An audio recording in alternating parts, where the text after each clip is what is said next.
obviously the flash has got to be dressed into the tile profile at the bottom and things like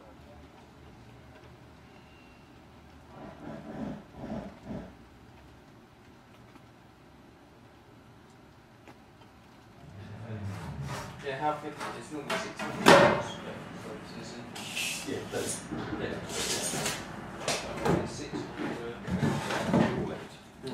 not mine. Till right. Right then, so extracting. Alright. Yeah, that's good stuff, isn't it? Yeah, that's good.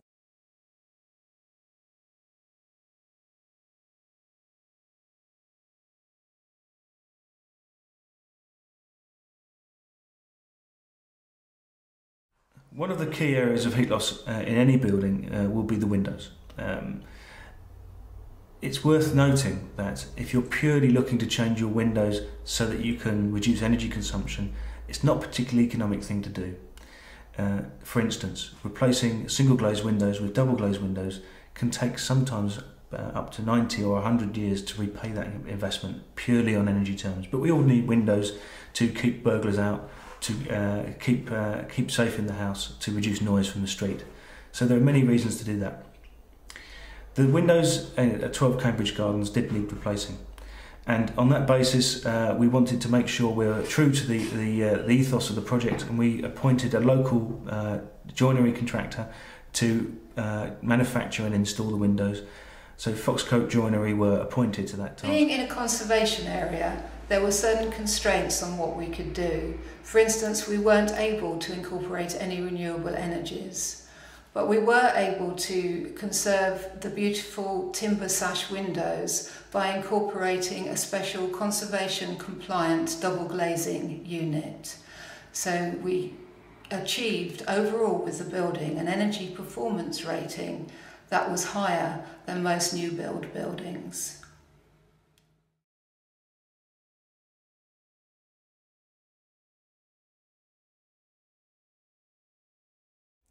The building has been made as airtight as possible. The reason for doing that is to reduce the amount of drafts that occur around windows, pipes going through external walls, around the floors, around doors, etc., etc. So the idea of this is to make sure that we're in control of the heat that gets lost out of the building. However, to balance that, we still need to have a building that is nice to live in, that we can get rid of smells, excessive moisture. So we've replaced our lack of control, if you like, with a controlled ventilation system. Mechanical ventilation with heat recovery has been placed in all of the rooms in all of the apartments in the building. Each of them is controlled individually, so the occupant has the wherewithal to be able to turn it up to a higher level or a lower level to their heart's content. Mechanical ventilation with heat recovery is providing not only circulation within the house, but it's extracting the smelly, damp air from the house and replacing it with fresh air from the outside. The advantage of these systems is that the fresh air coming in from the outside passes over, without mixing, the air that leaves the building, so that the heat from the air that's leaving the building warms up the air that enters the building, so you don't actually lose any heat. Hence, it's called heat recovery.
All we've done with these apartments is really just do good building work well. The insulation has been applied correctly. There are no gaps. Draft proofing has been tackled very well. There are good windows in the building. This is all down to just having good craftsmen that do their job particularly well. It's not difficult. And we have to do this to the tune of 600,000 homes a year. We really hope that this house acts as an example for people to come and see, to learn from, for the tradespeople that have been involved in this activity to go out and do more for other people, to realise that they can upsell perhaps the work that they're already doing. If they're invited to give someone a price for redecorating a dining room, then it's very easy for them to say, while they're there, perhaps we can add some insulation here, there, draft proofing added in, whatever. The point is, it's not difficult. It just has to be considered at every step of the way through a house renovation. We hope that this project has enabled that sort of thing to happen in the local area and beyond. This is a brief visual representation of a much more detailed training manual that has been produced as part of this project. In that, you will find a lot of detail about renewable energies and rainwater harvesting, along with the many features that we have incorporated.